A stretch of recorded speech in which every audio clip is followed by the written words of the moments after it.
Okay, so we just got done working the PDF Chang's problem out in the last video, and we showed that even though out of 10 dishes that we looked at, right, 8 of them had a sodium content higher than 2,300 milligrams, some of them, as much as 3 times as much as this, and yet we were still unable to reject the null hypothesis, which said that it was equal to 2,300 or less than, as opposed to, say, higher than 2,300. So we're unable to support this claim in spite of the fact that 8 of 10 dishes were higher than the 2,300, and some of them significantly higher than 2,300. So at this point, then it leads me to this little thing. It says, I am a little surprised by the result, so I argued that I couldn't reject the null hypothesis because the sign test is such a weak test. Is there any validity to the argument that I just made, that the sign test is a weak test, and that's perhaps why I couldn't reject the null hypothesis? Well, the answer is yes. There's a very valid criticism here. The rule of thumb is this, basically. So I've written it down for us, so you guys can just copy it down if you need to, and then we'll talk about it. So basically what this says, it says if a weak test does not reject HO, it could be due to the weakness of the test.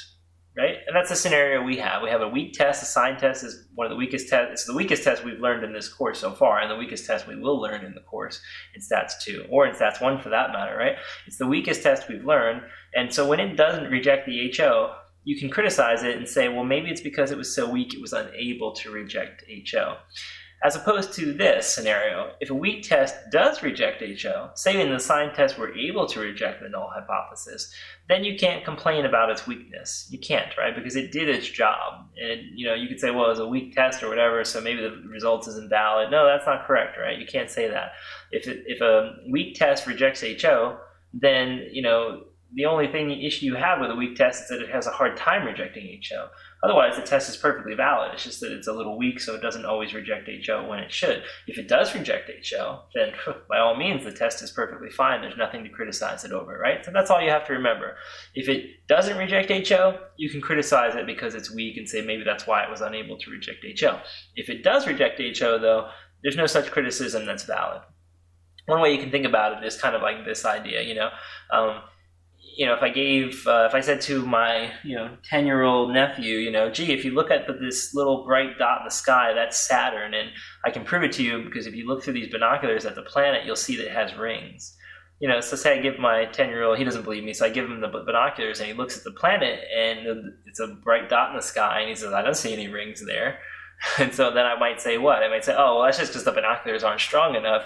You have to get a telescope, a more powerful powerful viewing lens will be able to show you those rings do exist, right? So that's kind of like what's happening here. If you're unable to reject the null hypothesis, it's because the power of the test, the magnification, so to speak, right, is weak, right? And you're unable to see reality for what it is, and so you might need a more powerful test. So it's legitimate criticism if you're unable to, see what you want to see, which is the fact that maybe you think HO is false and you think the test should have shown that. If it's not able to show that, maybe it's because it's too weak. You need to get a more powerful test. Just like you'd say to your nephew, oh, go get a more powerful telescope and you'll see those rings I've been talking about, right?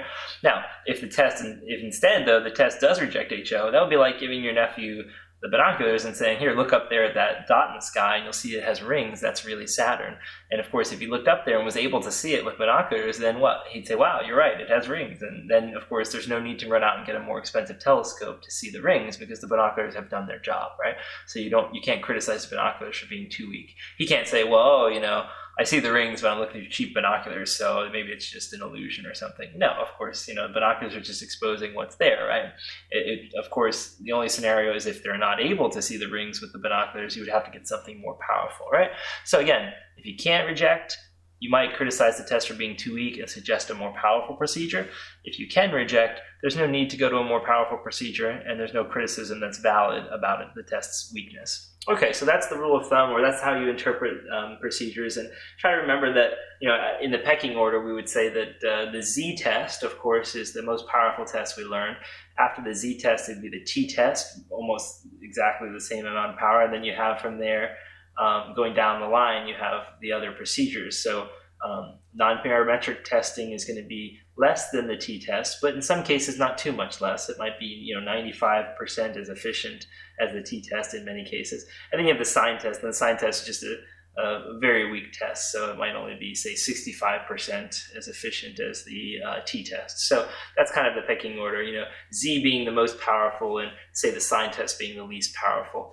The t-test is very close to the z-test, and then some of the non-parametric procedures are also pretty high and up near the t-test. But in general, non-parametric is less powerful than parametric procedures.